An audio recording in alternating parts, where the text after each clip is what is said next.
Hello बच्चों, आप सभी का स्वागत है डीके कोचिंग सेंटर में। और आज का जो टॉपिक है वो वेक्टर अलजेब्रा। तो क्लास 12th में बहुत ज़्यादा पूछा जाता है, तो वेक्टर अलजेब्रा से रिलेटेड आज क्लास को करने वाले हैं। तो कंटिन्यू करते हैं क्लास को। तो देखो, बेसिकली हमें क्या करना है, वेक्टर से रिलेटेड हमें बातें करनी है, ठीक है ना। और वेक्टर के अंदर हमें क्या पढ़ना होता है, क्वांटिटीज के बारे में पढ़ना होता है। तो बेसिकली हमारा जो टॉपिक है, आज का जो टॉपिक है वो क्या है, बेसिकली आपका वेक्टर एंड देयर प्रॉपर्टीज। इसकी क्या क्या प्रॉपर्टीज होती हैं उनके बारे में हमें पढ़ना होता है। ये आपको ध्यान रखना है। किसके बारे में पढ़ना है भाई? वेक्टर एंड देयर प्रॉपर्टीज, इनके बारे में हमें पढ़ना है। तो बेसिकली यहाँ पे जो वेक्टर, हमें केवल वेक्टर के बारे में पढ़ना है, लेकिन यहाँ पर दो क्वांटिटीज होती हैं। एक होता है आपका स्केलर क्वांटिटीज और एक होता है आपका वेक्टर क्वांटिटीज, ठीक है ना। तो यहाँ पे हम बात करें क्वांटिटीज की, क्वांटिटीज। तो हमारी क्वांटिटीज कौन कौन सी होती हैं? दो क्वांटिटीज होती हैं। एक आपकी क्या होती है भाई? स्केलर होती है। कौन सी क्वांटिटी? एक होती है आपकी स्केलर क्वांटिटी। क्या होगी भाई? Scalar quantities. और एक आपका क्या होता है? वेक्टर क्वांटिटीज, ठीक है, वेक्टर क्वांटिटीज। तो आप इन दोनों क्वांटिटीज के बारे में पढ़ने वाले हो, ये आपको समझना चाहिए, ठीक है कि नहीं। अब यहाँ पे बात करते हैं आपका स्केलर क्वांटिटीज क्या है। तो थोड़ा सा आपको याद रखना है, आदेश है ना, आदेश राशि। और इसको हम क्या बोलते हैं भाई? इसको हम बोलते हैं सदिश राशि। इसको क्या बोलते हैं? सदिश राशि बोलते हैं। तो आपको ध्यान रखना है, ठीक है ना। इंग्लिश और हिंदी दोनों चीजों को साथ में लेते हुए चलना है, क्योंकि आगे चल के देखो, हिंदी जो बच्चा हिंदी मीडियम से है तो हिंदी तो उसको आना ही चाहिए। इसके साथ साथ उसको इंग्लिश के बारे में भी नॉलेज होना चाहिए, क्योंकि आगे जितनी भी कंपटीशन की तैयारी करें या आगे आपको कहीं भी स्टडी करना है तो ज्यादातर इंग्लिश यूज होता है। तो इस वजह से आपको इंग्लिश को साथ लेते हुए चलना है। अब बात करते हैं स्केलर क्वांटिटीज क्या है और आपकी वेक्टर क्वांटिटीज क्या होती है। तो स्केलर क्वांटिटी के अंदर आपको ध्यान रखना है, इसमें केवल और केवल क्या होता है? मैग्नीट्यूड होता है। क्या होता है? केवल और केवल मैग्नीट्यूड होता है। क्या होता है? मैग्नीट्यूड, जिसे हम क्या बोलते हैं? परिणाम बोलते हैं, ठीक है कि नहीं। इसमें केवल और केवल मैग्नीट्यूड की ही जरूरत पड़ती है। इसको क्या कहते हैं हम? Scalar quantity. जैसे कि आप यहाँ पे समझ सकते हो कि यदि हम किसी डिस्टेंस को नाप रहे हैं, ठीक है ना, इसी डिस्टेंस को मेजर करते हैं, तो उसके लिए हमें केवल मैग्नीट्यूड की जरूरत पड़ती है। जैसे हम कहते हैं कि 5 मीटर है ना, तो 5 मीटर हमने किसी डिस्टेंस को क्या किया है? मेजर किया है। तो यहाँ पर केवल और केवल हमें मैग्नीट्यूड की जरूरत पड़ेगी, है ना। यहाँ पे मैं डायरेक्शन की कोई जरूरत नहीं पड़ने वाली है। 5 मीटर कहीं भी आप मेजर कर सकते हो, तो इसमें कोई भी आपको डायरेक्शन की जरूरत नहीं पड़ेगी, ठीक है। इसी के साथ आप यहाँ पे समझ सकते हो स्पीड है ना। तो स्पीड में आपको ये नहीं कहा जाता जैसे कि 30 मीटर पर सेकंड है, तो 30 मीटर पर सेकंड नॉर्थ है या साउथ है ना, या ईस्ट है ना, वेस्ट, ऐसे आपको कोई भी डायरेक्शन नहीं दिया जाता है। केवल और केवल स्पीड नाप रहे हो तो आपको 30 मीटर पर सेकंड बोल दिया जाता है। डायरेक्शन के बारे में नहीं कहा जाता है। केवल और केवल आपका क्या होता है? मैग्नीट्यूड होता है। क्या होता है? परिणाम होता है। ये आपको समझ में आना चाहिए। जैसे कि आपको यहाँ पे बोल सकते हो वर्क। वर्क की बात करें तो वर्क क्या होता है? जैसे आपने कहा आपने 20 जूल वर्क किया, ठीक है ना। तो 20 जूल जो वर्क किया है वो कोई भी आप डायरेक्शन को शो नहीं कराएगा, सीधा सीधा मैग्नीट्यूड के बारे में बताएगा। तो यहाँ पे ये चीज हम जरूर याद रखनी है। यदि हम स्केलर क्वांटिटी की बात करते हैं या आदेश राशि की बात करते हैं, उसमें केवल और केवल मैग्नीट्यूड दिया जाता है, केवल और केवल परिणाम दिया जाता है, उसमें डायरेक्शन की कोई जरूरत नहीं पड़ती है। तो ध्यान रखना है, ऐसी राशि जिसमें केवल और केवल परिणाम की जरूरत पड़ती है उसे हम क्या बोलते हैं? स्केलर क्वांटिटी बोलते हैं। लेकिन हम बात करें वेक्टर क्वांटिटीज, तो वेक्टर क्वांटिटीज में क्या होगा भाई? वेक्टर क्वांटिटीज में आपको मैग्नीट्यूड की भी जरूरत पड़ेगी भाई। किसकी जरूरत पड़ेगी? मैग्नीट्यूड, जिसे आप क्या बोलते हो? आपका परिणाम होता है। और इसके साथ साथ आपको यहाँ पे ध्यान रखना है, डायरेक्शन की भी जरूरत पड़ती है। किसकी जरूरत पड़ेगी भाई? डायरेक्शन की। किसकी जरूरत पड़ेगी? डायरेक्शन, दिशा, ठीक है कि नहीं। तो यहाँ पे आपको दो पॉइंट याद रखने हैं। एक पॉइंट तो ये हो गया आपका मैग्नीट्यूड, स्केलर क्वांटिटी जिसको बोलोगे जिसका केवल और केवल क्या होता है भाई? मैग्नीट्यूड होता है। लेकिन वेक्टर क्वांटिटी उसे बोलते हैं जिसमें मैग्नीट्यूड के साथ साथ क्या होना चाहिए? डायरेक्शन भी होना चाहिए, ठीक है कि नहीं। अब यहाँ पे बेसिकली आपको पता होना चाहिए कि हम डायरेक्शन की बात करें तो 4 आपकी डायरेक्शन होती है। उसके साथ साथ यहाँ पे उन डायरेक्शन की जरूरत नहीं पड़ेगी, लेकिन आप देखोगे तो कंपटीशन में डायरेक्शन से रिलेटेड आपको एक चैप्टर है जो आपको कंपटीशन में यूज करोगे। तो हमें डायरेक्शन का नॉलेज होना चाहिए। नोट्स पर हम किस तरह से डिनोट करते हैं डायरेक्शन को, वो भी आपको समझना चाहिए, ठीक है कि नहीं। तो हम यहाँ पे बात करते हैं डायरेक्शन। तो डायरेक्शन आपकी कौन कौन सी हो सकती है? 4 होती हैं, तो आपको ध्यान रखना है। अब ऊपर की तरफ आप देखोगे तो क्या होगा भाई, नॉर्थ होता है। क्या होता है, नॉर्थ होता है, जिसे आप क्या बोलते हो, उत्तर बोलते हो। क्या बोलते हो, उत्तर बोलते हो, ठीक है। और इसके अपोजिट में ही क्या हो जाएगा भाई, साउथ हो जाएगा। क्या हो जाएगा भाई, साउथ हो जाएगा। ये आपको ध्यान रखना है, जिसे आप क्या बोलते हो, दक्षिण बोलते हो। क्या बोलते हो, दक्षिण बोलते हो। इसी तरह से आप यहाँ पे बोल सकते हो, ये क्या होता है आपका, ईस्ट होता है। ये आपका क्या होता है, ईस्ट होता है, जिसे आप क्या बोलते हो, पूरब बोलते हो। इसी तरह से यहाँ पे देखोगे, इसका अपोजिट क्या हो जाएगा भाई, वेस्ट होता है। क्या होता है, वेस्ट होता है, जिसे आप क्या बोलते हो, पश्चिम बोलते हो। क्या बोलते हो, पश्चिम बोलते हो। ये आपको याद होना चाहिए, ठीक है ना। यदि हमें अपनी कॉपी पर यदि हमें डायरेक्शन को बताना है, तो डायरेक्शन हमेशा कैसे रखना है, ऐसे ही रखना है, ध्यान रखना है। नॉर्थ की तरफ, नॉर्थ आपका क्या रहेगा, ऊपर की तरफ, तो उसके अपोजिट में दक्षिण रहता है, आपका साउथ रहेगा। और नॉर्थ के आपको ध्यान रखना है, राइट हैंड पर आपका ईस्ट होगा, और आपका जो लेफ्ट हैंड है उस पर क्या रहने वाला है, वेस्ट रहने वाला है। ये चीज आपको याद रखनी है। इनका ज्यादातर काम नहीं है, लेकिन आपको डायरेक्शन की नॉलेज होना चाहिए। अच्छा, हमने बोला कि वेक्टर क्वांटिटीज वो क्वांटिटीज होती है जिसमें आपका मैग्नीट्यूड और डायरेक्शन हो, ठीक है कि नहीं। इसके साथ साथ आपको एक पॉइंट और याद रखना है कि यहाँ पर वेक्टर रूल का भी फॉलो करना चाहिए, है ना। जो आपके वेक्टर हैं वो वेक्टर रूल्स को भी फॉलो करने चाहिए। वेक्टर रूल्स कौन कौन से हैं वो आगे चल के आप पढ़ोगे। वेक्टर रूल्स कौन कौन से हैं वो आगे पढ़ लोगे तुम। जिससे कि आपका जैसे ट्रायंगल रूल है ना, आपका क्वाड्रिलेटरल रूल हो गया, है ना, पैरेललोग्राम रूल हो गया, तो वो आपको आगे चल के पढ़ने हैं, कोई दिक्कत नहीं होना चाहिए, है ना। वेक्टर रूल को भी फॉलो करने चाहिए। अब बात आती है मैग्नीट्यूड और डायरेक्शन। जैसे कि आपको यहाँ पे बताया जाता है, आप यहाँ पे एग्जांपल देख सकते हैं कि जैसे कि आप कभी भी वेलोसिटी को लिख के देख रहे हो, ठीक है ना। किसको लिख रहे हो, वेलोसिटी। तो वेलोसिटी में आपको बोला जाएगा कि यहाँ पे 30 मीटर पर सेकेंड इतने वेलोसिटी से वो चल रहा है। किधर चल रहा है भाई, या तो वो बोल के चलेगा ईस्ट में चल रहा है, या आपको बोल के चलेगा वेस्ट में। तो यहाँ पर आपको वेलोसिटी को दर्शाने के लिए डायरेक्शन की जरूरत पड़ेगी, ठीक है कि नहीं। और आपने ये भी देखा होगा, वेलोसिटी को हम वी इस तरह से एरो बनाते हुए देखते हैं, तो इसका मतलब भी यही होता है कि ये आपका वेक्टर क्वांटिटीज है। कैसी क्वांटिटीज है, वेक्टर क्वांटिटीज है। ये आपको समझ में आना चाहिए, ठीक है। इसी तरह से आपने देखा होगा भाई, आपने देखा होगा फोर्स है, ठीक है। तो फोर्स को आपने देखा होगा, तो यहाँ पे 5 न्यूटन फोर्स होता है, या हम बोल सकते हैं आपका फोर्स जो है अंदर की तरफ या बाहर की तरफ कहीं ना कहीं डायरेक्शन की तरफ लगेगा। तो यहाँ पे भी आपको किसकी जरूरत पड़ती है, डायरेक्शन की जरूरत पड़ती है। तो आपने देखा होगा एफ वेक्टर ऐसे लगा होता है, ठीक है ना। इसका मतलब यही होता है कि ये क्या दे रखा है, आपको वेक्टर दे रखा है ना। तो फोर्स क्या होता है, वेक्टर होता है। तो वेक्टर क्वांटिटीज वो क्वांटिटीज होती है जिसमें मैग्नीट्यूड और डायरेक्शन, परिणाम और दिशा दोनों होते हैं, और आपके वेक्टर रूल को फॉलो करते हैं। वो सभी क्या कहलाते हैं, आपके वेक्टर क्वांटिटीज कहलाते हैं। अब स्केलर क्वांटिटीज में केवल और केवल आपको याद रखना है कि जिसका केवल और केवल परिणाम होता है वही हमारे क्या कहलाते हैं भाई, स्केलर क्वांटिटीज कहलाती हैं। ये चीजें हमें याद रखनी है। और एग्जाम्पल यदि आपसे पूछा जा रहा है तो यहाँ पे दे सकते हो कि डिस्टेंस है, स्पीड है और वर्क है, वो आपके स्केलर क्वांटिटीज होते हैं। वेक्टर क्वांटिटी की बात करें तो यहाँ पे आपके कौन कौन से हो सकते हैं, वेलोसिटी होता है, फोर्स होता है, इसके साथ साथ आप आपका एक्सेलरेशन हो जाएगा, ठीक है कि नहीं। तो आपके बहुत सारी क्वांटिटीज होती है जो आप फिजिक्स में पढ़ोगे, ठीक है ना। मैथ में तो आपको इतना सा नॉलेज होना चाहिए, ठीक है ना। एक वेक्टर आपका अलजेब्रा वहां पे भी पढ़ाया जाएगा जब आप क्लास 12th की तैयारी कर रहे होंगे, जिसमें आपको फिजिक्स पढ़ना होगा। तो फिजिक्स में भी आपको वेक्टर पढ़ाया जाता है, तो इस छोटी छोटी चीजें आपको कराई जाएंगी, तो आपको ध्यान रखना है, ठीक है। तो बेसिक आपको ये समझ में आना चाहिए। तो यहाँ पे हमें पढ़ना क्या है, वेक्टर और देयर प्रॉपर्टीज, इसके बारे में हमें पढ़ना है। तो स्केलर क्वांटिटी की तो हमें जरूरत नहीं पड़ने वाली है, केवल अगर मैग्नीट्यूड चाहिए भाई। लेकिन इसके लिए जरूरत पड़ेगी भाई दो चीज होगी, एक तो चाहिए हमें मैग्नीट्यूड और एक चाहिए भाई डायरेक्शन। तो मैग्नीट्यूड और डायरेक्शन किस तरह से निकालते हैं, तो उन चीजों को हमें पढ़ना है। अब डायरेक्शन निकालने से पहले हमें थोड़ा सा और समझना पड़ेगा कि हमें डायरेक्शन दी जा रही है, ठीक है ना। अब डायरेक्शन के बारे में पढ़ना है तो कहीं ना कहीं डायरेक्शन कौन कौन सी हो सकती है ये भी हमें पता होना चाहिए, ठीक है। क्या क्या डायरेक्शन हो सकती है, तो देखो यहाँ पे थोड़ा सा समझ के चलो।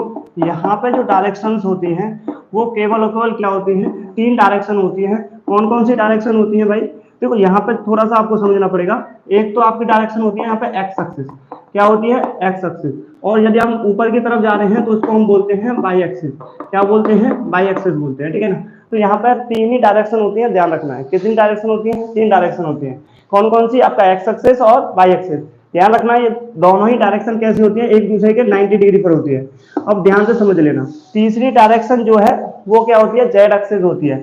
अब जेड एक्सिस ध्यान से समझो, आपका जो बोर्ड है ना, जिस चीज पर मैं लिख रहा हूं वो क्या है, 2D है, जिसमें केवल और केवल क्या है, लंबाई और चौड़ाई है। लेकिन यदि हम बात करें वेक्टर की बात कर रहे हैं तो वहां पर 3 डायरेक्शन का काम होता है और ये आपका 2D को 3D में नहीं दर्शा सकते। तो आपको जो जेड डायरेक्शन होता है ना वो बेसिकली इस तरह से होता है। इन दोनों डायरेक्शन के भी कैसा होता है 90 डिग्री पर होता है। ये भी आपका 90 डिग्री पर है, ये भी इससे कितनी डिग्री पर है भाई 90 डिग्री पर ही है, ठीक है कि नहीं। लेकिन ये किस तरह से होता है ध्यान से समझ लेना, ये इस तरह से होता है, ठीक है।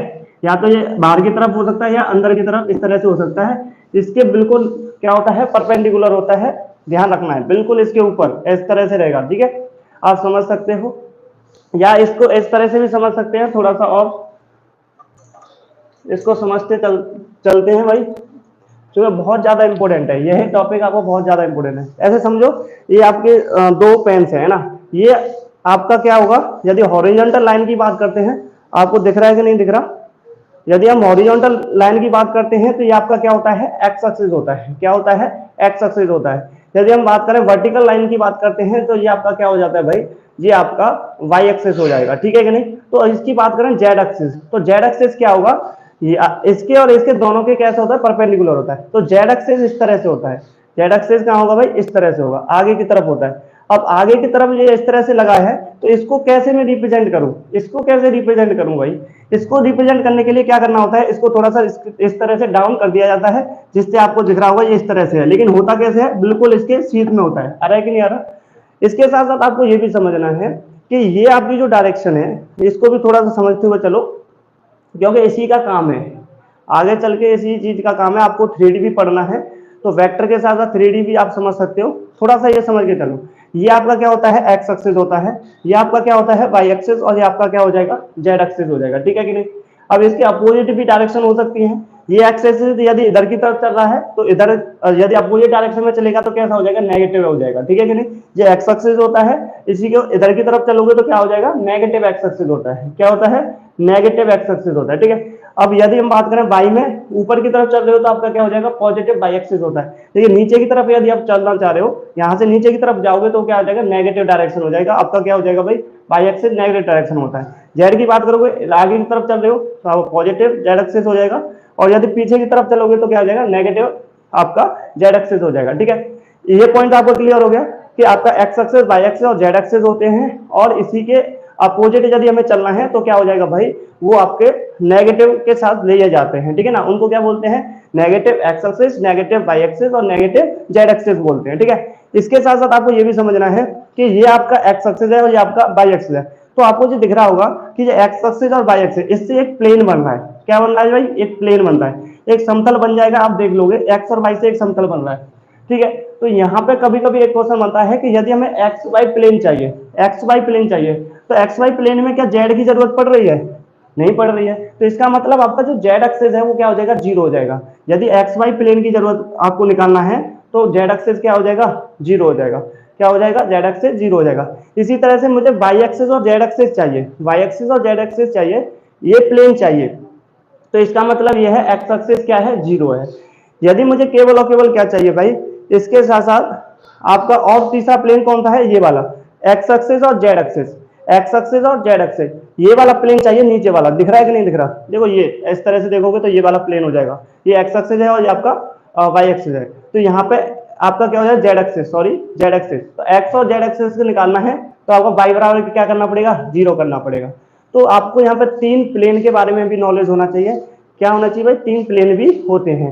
यदि हमें एक्स वाई प्लेन चाहिए तो आपको यहाँ पे जेड एक्सिस जीरो करना पड़ेगा, यदि हमें वाई और जेड एक्सिस चाहिए तो उसको एक्स बराबर जीरो करना पड़ेगा, और यदि हमें एक्स और जेड आपको प्लेन चाहिए समतल चाहिए तो उसके लिए हमें क्या करना पड़ेगा वाई बराबर के जीरो करना पड़ेगा। ये तीन चीजें आपको समझ में आनी चाहिए। अब यहाँ पे पॉइंट ये है कि यहाँ पे जो वेक्टर है तो वेक्टर में हम किस तरीके से ये बता के चले कि कौन सी डायरेक्शन एक्स एक्सिस को शो करेगी और कौन सी डायरेक्शन वाई एक्सिस को शो करेगी और कौन सी डायरेक्शन है जेड एक्सिस को शो करेगी, ठीक है कि नहीं। अब ये हमें बताना है तो क्या करेंगे भाई, ये आपकी जो एक्स एक्सिस है ठीक है, तो इसको डायरेक्शन को बताने के लिए एक नाम दिया गया जिसे बोलते हैं हम आई कैप, क्या बोलते हैं आई कैप बोलते हैं। इसी तरह से हम बात करें वाई एक्सिस को बताने के लिए यहाँ पे क्या यूज किया गया जे कैप यूज किया गया, ठीक है कि नहीं। डायरेक्शन को बताने के लिए क्या यूज किया जे कैप यूज किया। इसी तरह से हमें यहाँ पे जेड एक्सिस को बताने के लिए क्या यूज किया भाई, जेड एक्सिस को बताने के लिए के कैप का यूज किया है। किसका यूज किया है? के कैप का। ठीक है, तो ये हमें समझ में आ गया कि अब डायरेक्शन को बताने के लिए क्या क्या चीजें हैं कि आई कैप होता है, एक्स एक्सिस को हम आई कैप बोलते हैं, बाई एक्सिस को हम क्या बोलते हैं? आपका जे कैप, और ये आपका जेड एक्सिस क्या हो जाएगा? के कैप हो जाएगा। क्या हो जाएगा भाई? के कैप हो जाएगा। ठीक है कि नहीं? तो आप इस तरह से कर सकते हैं। अब तक आपने किस किस पॉइंट को क्लियर किया है वो आप नोट कर सकते हैं। देखो अब ध्यान से देखिए आपका कौन कौन सा पॉइंट क्लियर हो चुका है। ठीक है, जैसे कि हमारी डायरेक्शन कितनी होती है? 3 डायरेक्शन होती हैं, और आपकी तीनों डायरेक्शन कैसी होती हैं? एक दूसरे के 90 डिग्री पर होती है ना। तो पहला पॉइंट आपका ये आ गया कि एक्स एक्सिस हो, है ना, या आपका वाई एक्सिस हो, है ना, या आपका जेड एक्सिस हो, ये तीनों ही क्या होते हैं? ये तीनों ही आपके 90 डिग्री पर होते हैं। कितने पर होते हैं? 90 डिग्री पर। और जो तीनों ही चीजें 90 डिग्री पर होती हैं तो उसको हम क्या बोलते हैं? परपेंडिकुलर बोलते हैं। क्या बोलते हैं? परपेंडिकुलर बोलते हैं। परपेंडिकुलर क्या बोलते हैं भाई? परपेंडिकुलर। तो एक दूसरे के क्या होते हैं भाई? परपेंडिकुलर होते हैं, जिसे आप क्या बोलते हो? लंबवत बोलते हो। क्या बोलते हो भाई? लंबवत बोलते हो। क्या बोलते हैं? लंबवत। तो यहाँ पे एक चीज तो ये समझ में आ गया कि आपकी जो डायरेक्शन होती है वो क्या होती है भाई?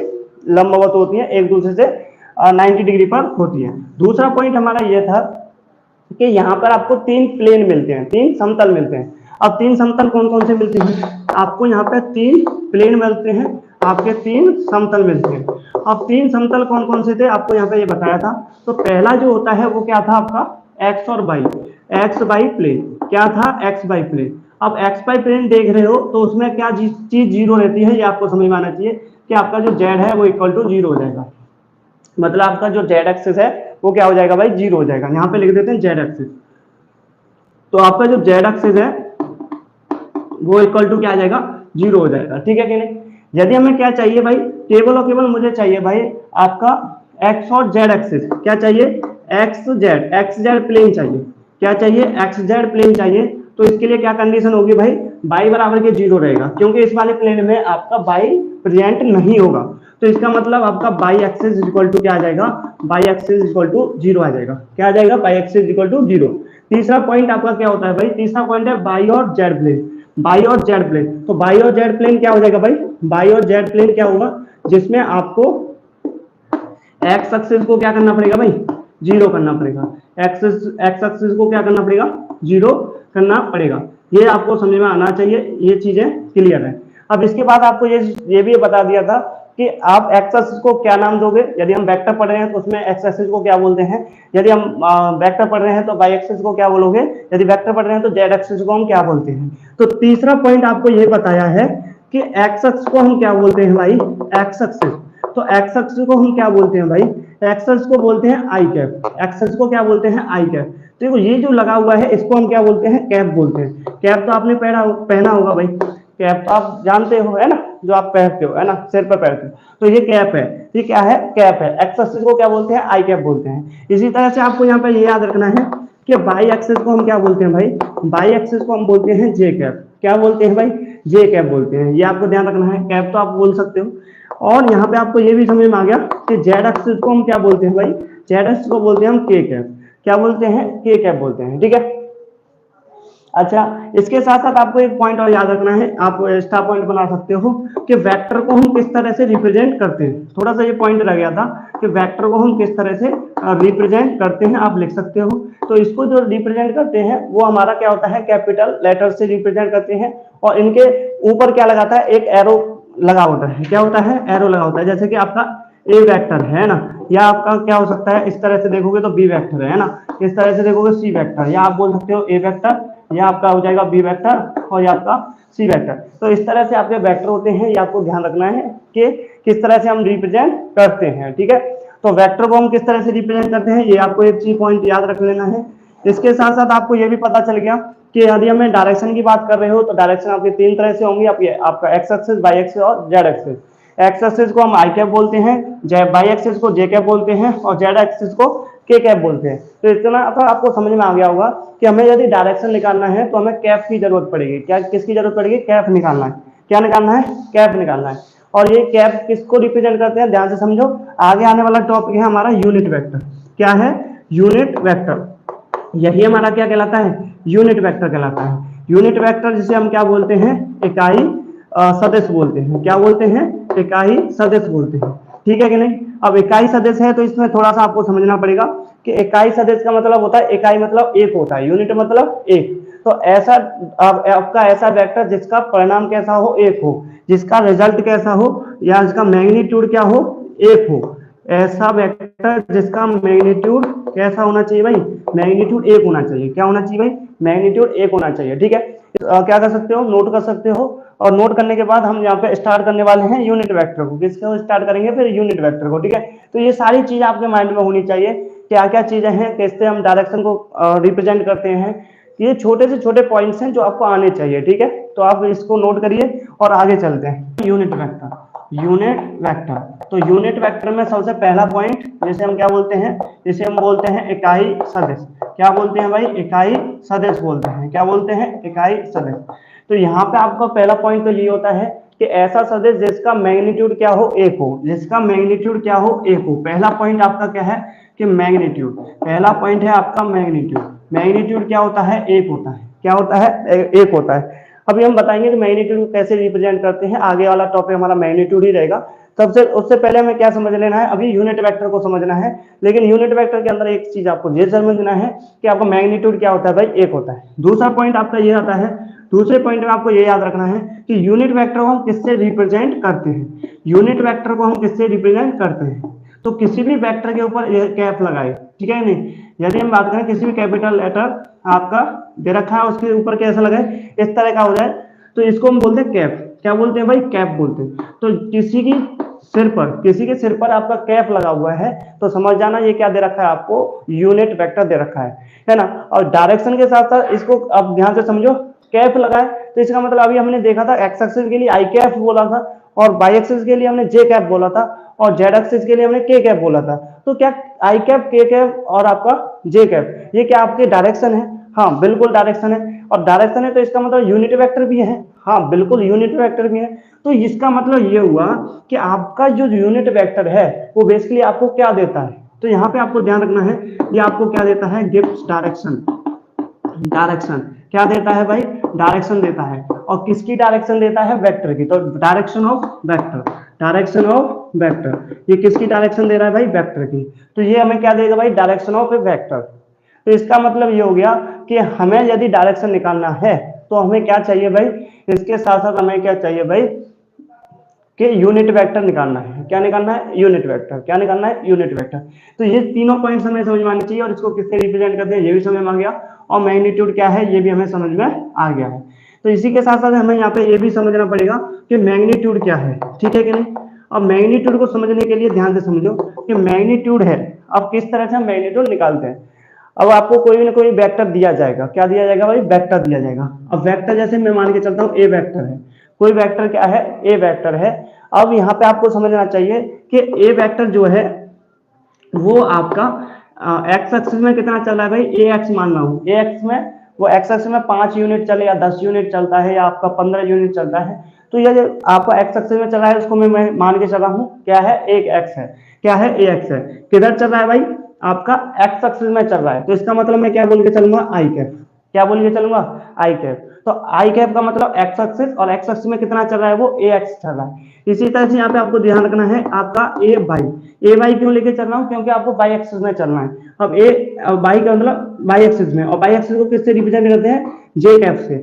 प्लस आपका ए जेड, ए जेड का मतलब होता है के, आपका के डायरेक्शन में कितना वो चल रहा है। ये आपका क्या है, क्वांटिटीज हैं जो कि आपका एक्स एक्सिस, बाई एक्सिस और जेड एक्सिस में चलने वाला है। तो x axis, by axis, Z axis से ही हमारा क्या बनेगा, एक पूरा वेक्टर बनेगा, जिसे आप क्या बोलते हो, ए वेक्टर बोल के चलते हो। ठीक है, यदि आपको एक्स एक्सिस, बाई एक्सिस और जेड एक्सिस में मैग्नीट्यूड पता है, और आप यहाँ पर किसी वेक्टर का भी मैग्नीट्यूड निकाल सकते हैं। और वो कैसे निकालते हैं, आपको ध्यान रखना है कि इसको पहली चीज आपको याद कैसे रखना है, इसको हम किससे रिप्रेजेंट करते हैं ये भी आपको समझना है कि आपको जो रिप्रेजेंट किया जाता है उसको किससे करेंगे भाई, ए वेक्टर तो है ही। अब ए वेक्टर का हमें क्या निकालना है, मैग्नीट्यूड निकालना है। तो मैग्नीट्यूड निकालना है तो क्या करना पड़ेगा, इसको मॉड लगाना पड़ेगा।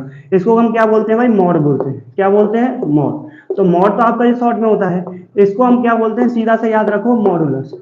क्या बोलते हैं, मॉडुलस बोलते हैं। ठीक है। तो मॉडुलस का काम क्या है, पहली बात तो ये ध्यान रखना है कि आप वेक्टर पढ़ रहे हो तो वेक्टर में मॉडुलस का काम अलग चलता है, लेकिन आप यदि अलजेब्रा से रिलेटेड यदि बात करते हो तो इसका भी एक काम रहता है कि मॉडुलस का मतलब होता है कि आपके इसके अंदर जो भी संख्या आने वाली है, जैसे कि मॉड ऑफ 5 दे रखा है तो प्लस का 5 आएगा, यदि आपका नेगेटिव 5 दे रखा है तब भी आपको प्लस का 5 आता है। तो आगे चल के आप ये भी पढ़ोगे कि मॉडुलस का काम क्या होता है भाई, वो पॉजिटिव संख्या उसके अंदर बैठी हो या नेगेटिव संख्या बैठी हो, वो हमेशा क्या देता है, पॉजिटिव देता है।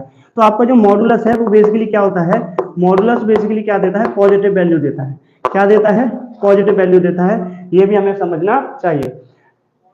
तो यहाँ पे ये तो मॉडुलस है आपका, जब आप न्यूमेरिकल चीजों के बारे में पढ़ते हो। यदि आप वेक्टर पढ़ना चाह रहे हो और वेक्टर में मैग्नीट्यूड निकाल रहे हो तो उसके लिए भी मॉड यूज करते हैं, लेकिन किस तरह से करते हैं, कैसे याद करना है, तो ध्यान रखना है बराबर आपको क्या लगाना है, स्क्वायर रूट लगाना है, और आपका एक्स अक्ष में जो कॉफिशिएंट दे रखा है, मतलब एक्स अक्ष में वो कितना चला था, ए एक्स, तो ए एक्स का क्या कर देना है, स्क्वायर कर देना है, ठीक है कि नहीं। इसी तरह से आपको क्या करना है, प्लस करना है, क्या करना है, फिर प्लस करना है। फिर बाई एक्स में कितना चला भाई, ए बाई, तो आपको करना है ए बाई का स्क्वायर प्लस। अब जेड एक्स में कितना चलना है, तो वो जेड एक्स में चला ए जेड, तो उसका भी क्या कर देना है, स्क्वायर कर देना है।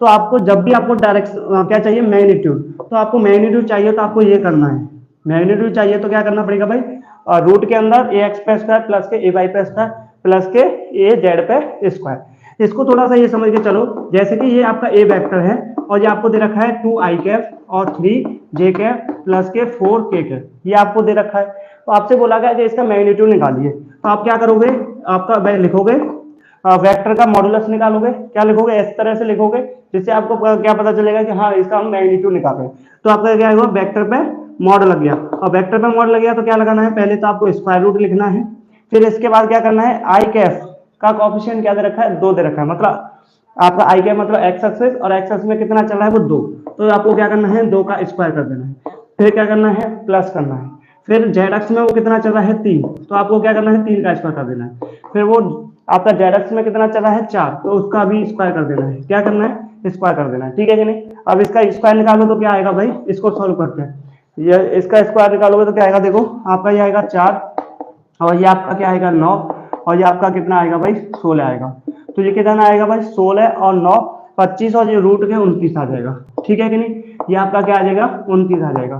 तो आप इस तरह से क्या कर सकते हो, आपका मैग्नीट्यूड निकाल सकते हो। ये आपका कंसेप्ट होता है, और भी हम प्रैक्टिस करेंगे, लेकिन आपको पहले कंसेप्ट को समझना है